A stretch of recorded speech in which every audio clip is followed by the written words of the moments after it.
Angioplasty అందుబాటులోకి వచ్చాక bypass సర్జరీలు చాలా వరకు తగ్గిపోయాయి. స్టంట్లు వేయడం ద్వారానే చాలా వరకు రక్తనాళాల్లో బ్లాకుల్ని తొలగిస్తున్నారు. అయితే పూడికలు క్లిష్టంగా ఉన్నప్పుడు, పూడికలు ఎక్కువగా ఉన్నప్పుడు యాంజియోప్లాస్టీ చేయడం చేసి స్టంట్ను వేయడం అంత తేలిక కాదు.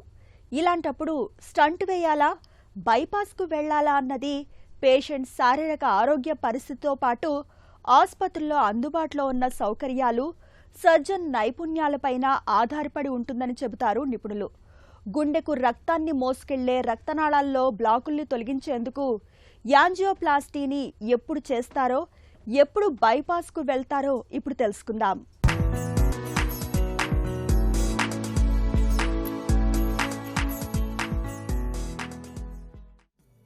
గుండె మన శరీరంలోని అణువణువుకు ప్రాణప్రదమైన రక్తాన్ని సరఫరా చేసే ఒక సజీవ యంత్రం. ఈ యంత్రం నుంచి రక్త ప్రవాహం సాఫీగా ఉండాలంటే రక్తనాళాల లోపలి మార్గం సాఫీగా, ఏ అడ్డంకులు లేకుండా ఉండాలి.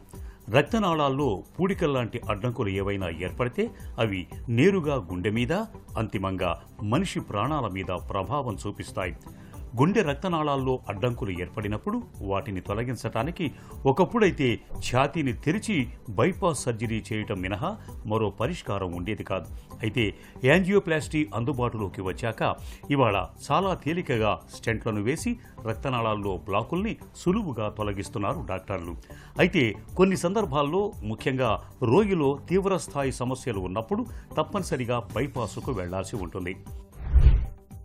బైపాస్ స్టంట్ అనేది మనం ఇందాక మాట్లాడుకున్నట్టుగా హార్ట్ టీమ్ అప్రోచ్. ఈ టీమ్ అప్రోచ్లో ఈ హార్ట్ టీంలో ఇంటర్వెన్షనల్ కార్డియాలజిస్ట్, క్లినీషియన్, బైపాస్ చేసే సర్జన్, ఎనస్థెటిస్ట్ అందరూ ఉంటారండి. సో మేము కంబైన్డ్గా తీసుకునే decision, so for the next 5 to 10 years పేషెంట్కి ఏది బెటర్గా ఉంటుంది, ఈ బ్లాకేజ్ దృష్ట్యా ఈయనకి ఈ కోమాబిలిటీస్ ఉన్నాయి, ఇంత వయస్సు అనే దాన్ని చూసుకొని సో ఫైనల్గా డెసిషన్ చెప్తామండి. In a non emergency setting, ఈ ఎమర్జెన్సీ సెట్టింగ్లో always primary angioplasty better for the life saving.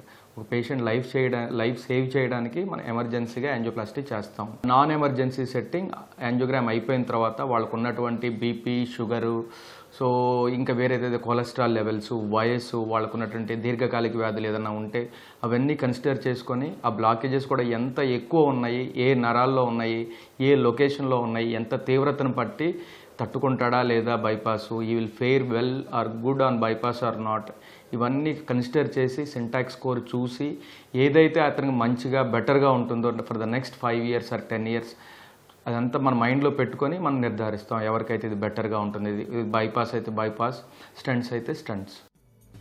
గుండెకు రక్తాన్ని మోసుకెళ్లే రక్తనాళాల్లో అడ్డంకుల్ని తొలగించడానికి యాంజియోప్లాస్టీ చేసి స్టెంట్ వేయటం అనేది ఒక చక్కటి పరిష్కారం.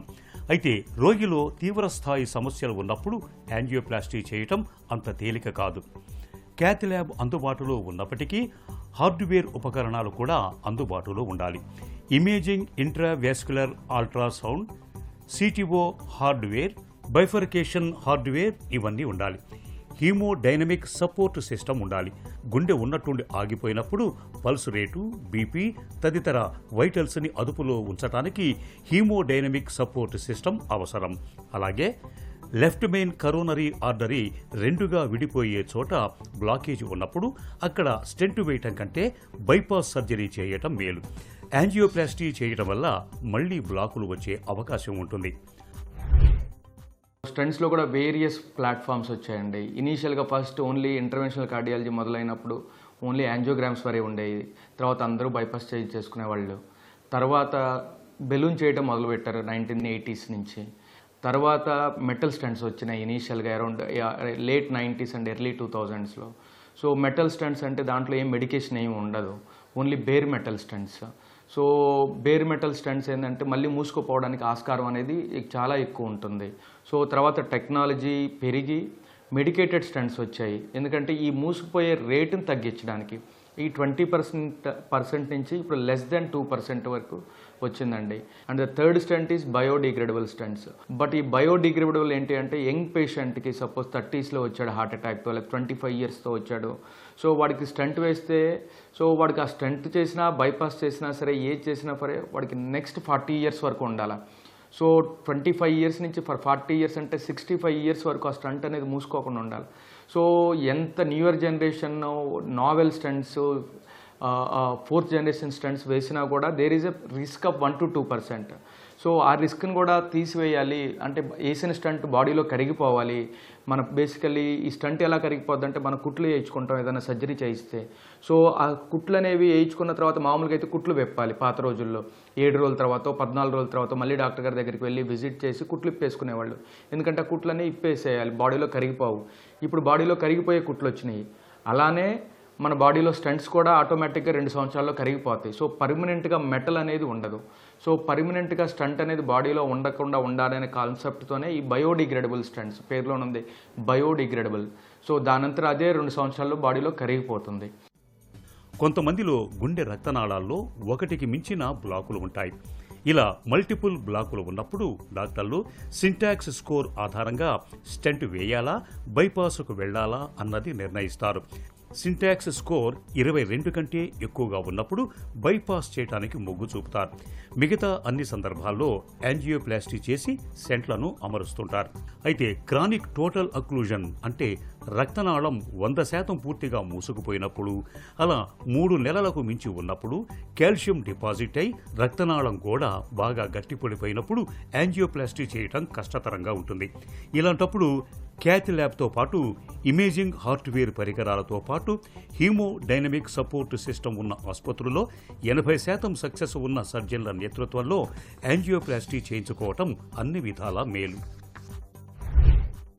ఒకసారి స్టంట్ వేయించుకున్నా, బైపాస్ చేయించుకున్నా సరే బ్లడ్ థిన్నర్ ట్యాబ్లెట్స్ రెగ్యులర్గా వేసుకోవాలి. రక్తం పలుచబడే ట్యాబ్లెట్లు వేసుకోవడం వల్ల సో ఆ స్టంట్ అనేది మూసుకుపోవడం, క్లాట్స్ అనేవి ఫామ్ అవ్వడం అనేది తగ్గుద్ది.